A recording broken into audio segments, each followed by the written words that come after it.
Fire. Fire burns everything that it touches. It can set alight forests, destroy homes, people caught in its wispy tendrils and engulfed in its torrent of flame are burned to ash. Fire eats everything. Fire destroys everything. Fire is a ruiner. And I'm not going to be talking about the properties of how fires in forests can be a renewal process, or how fire can bring light, because it can. I'm going to be talking about fire in a different sense. Fire in the form of a very specific emotion that a lot of people tie to it. Fire in the form of hatred. Fire.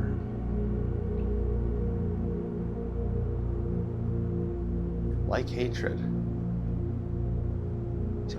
Hatred, like fire, burns away at the soul.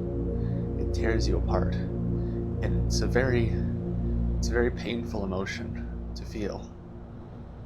And actually, I guess we can have a redemption bit to this. Because in small amounts, and if used properly and carefully, anger is actually a very powerful and good emotion to have. Because it gives you strength and resolve to push through. It gives you something to fight against if someone is oppressing you or wronging you in some way. But actually, a lot like fire, that blaze that may start as a small flame can grow out of control if it is not tempered. If you do not learn to temper your rage properly, it will consume you. If you do not learn to let go of the things that haunt you from your past, you will be eaten alive in your own flaming torrent. I am learning this lesson myself very well. There are many people and many things that I wish I could go back to in my own past.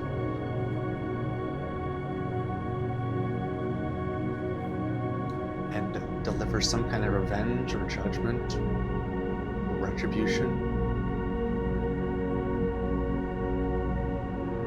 There are so many people,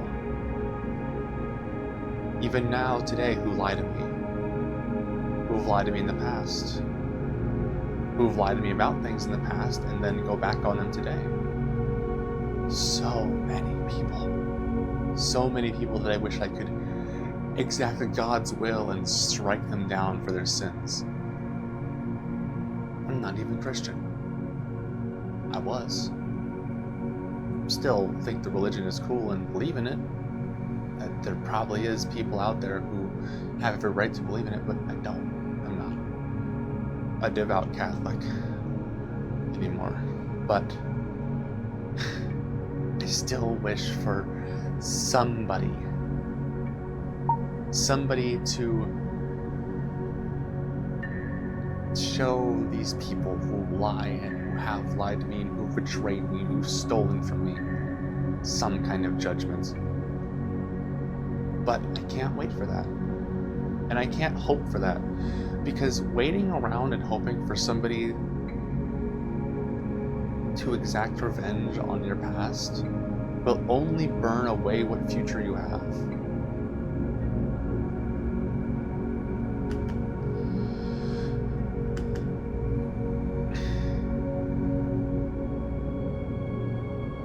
You need to learn to let go. You need to learn that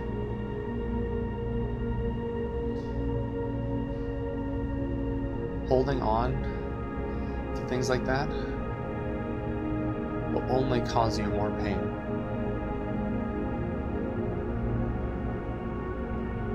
It'll only rip apart what future you have. And then not even just past stuff. Even if you do get your revenge, even if something bad does happen, when you claim to be a saintly being or somebody who is so forgiving and righteous and good, and you relish in someone's suffering, then you're no better than the person who just took karma to the face.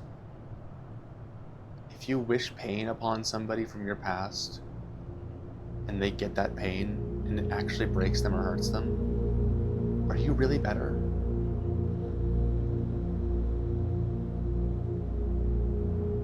Yes, it does feel good to get revenge.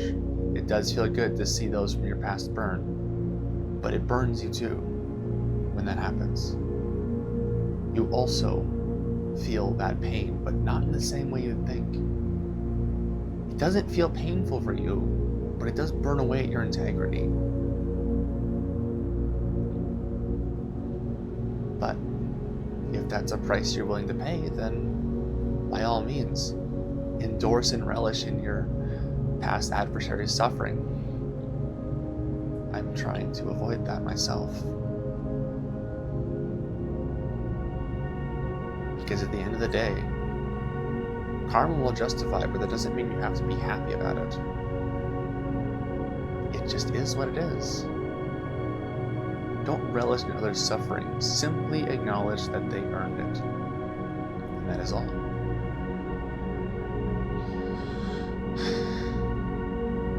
Well, I've got a stream to get to, so I'll be seeing if anybody wants to show up for that. I'm going to be doing Far Cry 2 again.